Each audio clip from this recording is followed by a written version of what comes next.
اللہ کے نام سے شروع کرتا ہوں جو بہت ہی مہربان ہمیشہ رحم فرمانے والا ہے۔ وہ ہو کر رہنے والی کیا ہے؟ وہ ہو کر رہنے والی، اور اے مخاطب تم کیا سمجھو وہ ہو کر رہنے والی کیا ہے؟ جھٹلایا سمود اور عاد نے ٹکرا کر پاش پاش کرنے والی کو، بس سمود تو انہیں ہلاک کر دیا گیا سخت چنگاڑ سے، رہے عاد تو انہیں برباد کر دیا گیا آندھی سے جو سخت سرد بے حد تند تھی۔ اللہ نے مسلط کر دیا اسے ان پر مسلسل 7 رات اور 8 دن تک، جو جڑوں سے اکھیڑنے والی تھی۔ تو دیکھتا قوم عاد کو ان دنوں کہ وہ گرے پڑے ہیں، گویا وہ مڈ ہیں کھوکھلی کھجور کے۔ کیا تمہیں نظر آتا ہے ان کا کوئی باقی ماندہ فرد؟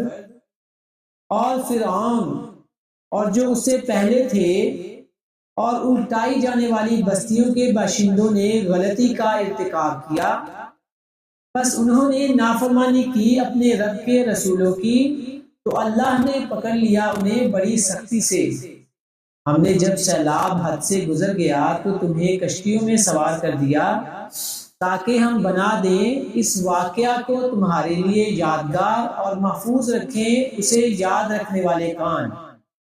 پھر جب پھونک مار دی جائے گی سور میں ایک بار، اور زمین اور پہاڑوں کو اٹھا کر دفعتاً چور چور کر دیا جائے گا، تو اس روز ہونے والا واقعہ ہو جائے گا، اور آسمان پھٹ پڑے گا تو وہ اس دن بالکل بودا ہوگا، اور فرشتے اس کے کناروں پر مقرر کر دیے جائیں گے، اور آپ کے رب کے عرش کو اس روز اپنے اوپر 8 فرشتوں نے اٹھا رکھا ہوگا۔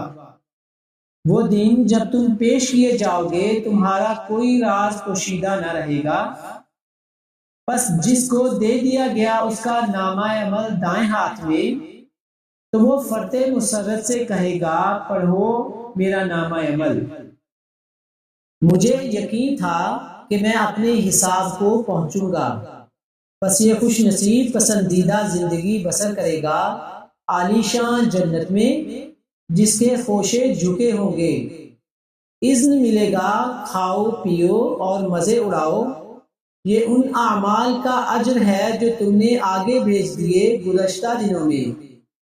اور جس کو دیا جائے گا اس کا نامہ عمل بائیں ہاتھ میں، وہ کہے گا اے کاش مجھے نہ دیا جاتا میرا نامہ عمل، اور میں نہ جانتا میرا حساب کیا ہے۔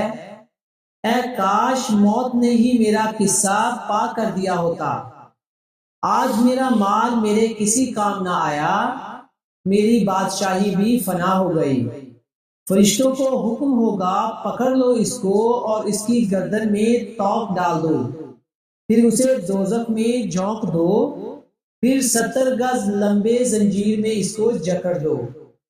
بے شک یہ بدبخت ایمان نہیں لایا تھا اللہ پر جو بزرگ و برتر ہے، اور نہ ترغیب دیتا تھا مسکین کو کھانا کھلانے کی، بس آج یہاں اس کا کوئی دوست نہیں اور نہ کوئی طعام بجز پیپ کے، جسے کوئی نہیں کھاتا بجز خطا کاروں کے۔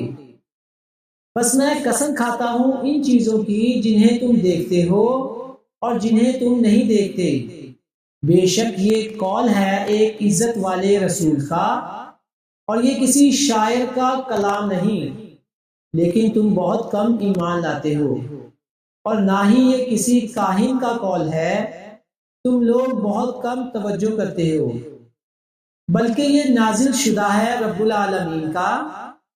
اگر وہ خود گھڑ کر بعض باتیں ہماری طرف منسوب کرتا تو ہم اس کا دایاں ہاتھ پکڑ لیتے، پھر کاٹ دیتے اس کی رگے دل، پھر تم میں سے کوئی بھی ہمیں اس سے روکنے والا نہ ہوتا۔